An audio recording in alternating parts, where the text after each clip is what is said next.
because of their experience in skills.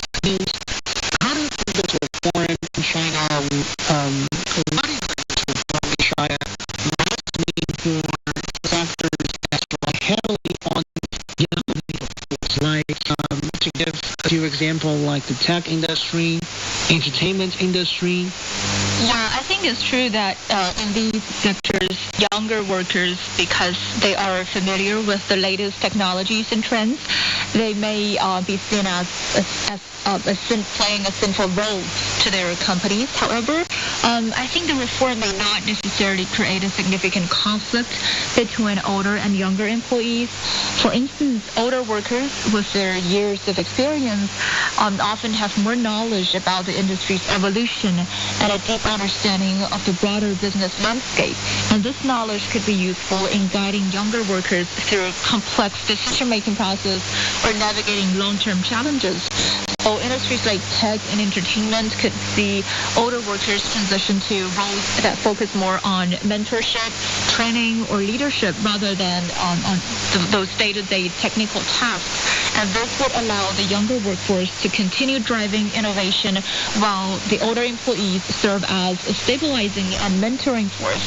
And in many ways, this balance could enhance productivity and innovation in a way that draws on the strengths of both generations.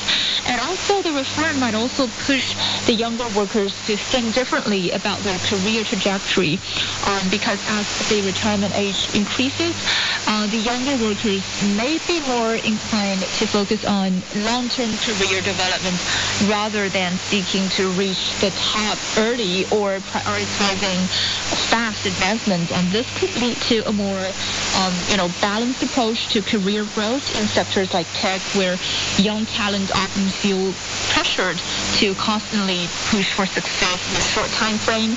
And instead, there might be more emphasis on building skills over time and thinking about the sustainability of a long-term career, with room for both young and older workers to contribute meaningfully at different stages of their lives.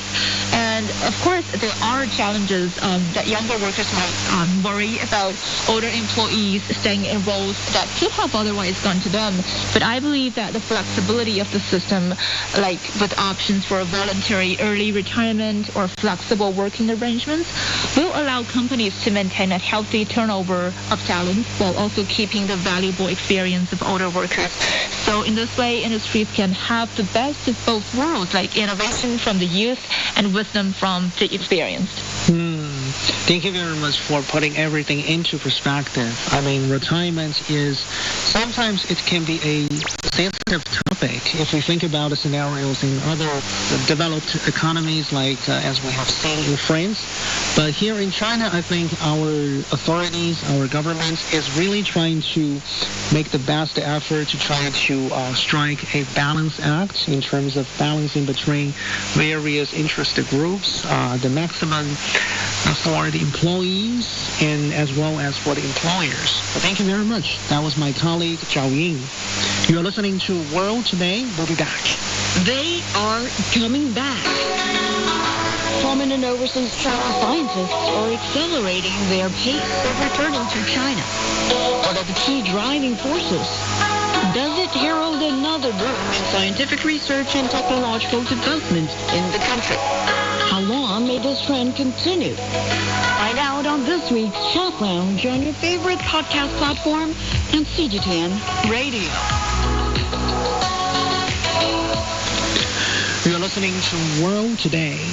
China and Serbia have long regarded each other as steadfast friends, a sentiment reflected in the numerous collaborative programs taking place in both countries. And in addition to this very strong political trust or economic cooperation, cultural connections and shared values are also providing a solid foundation for this enduring friendship. Recently, my colleague Wang Guan engaged in a conversation with Li Ming, China's ambassador to Serbia.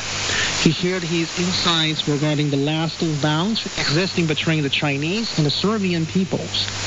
China described Serbia as its ironclad friend, Serbia our bestie.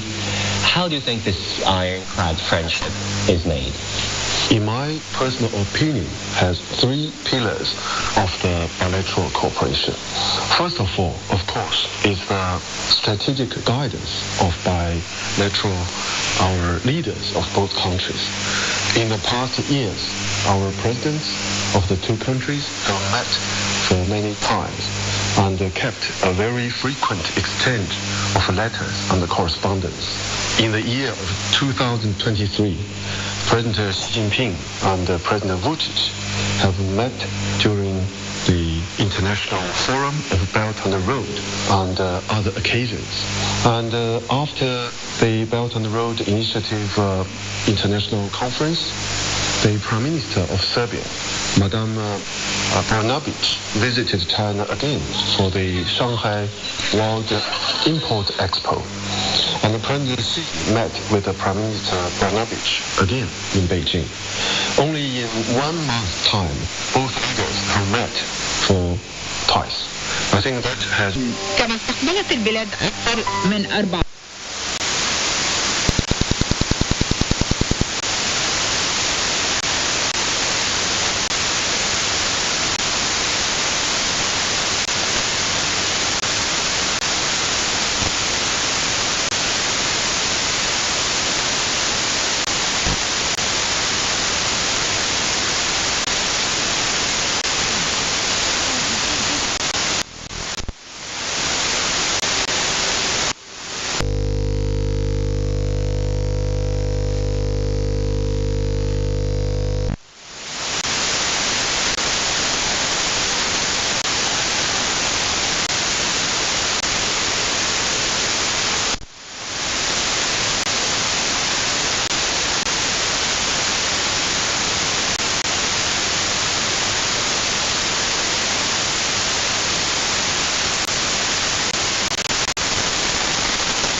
설득기구도 반대기 채택기구 다나지도 상기직 템바린 불친데 대형 배송식 박 기우도 그때바 아니 틀리대기구 다나지도 다치자는 상기직 템바린 불친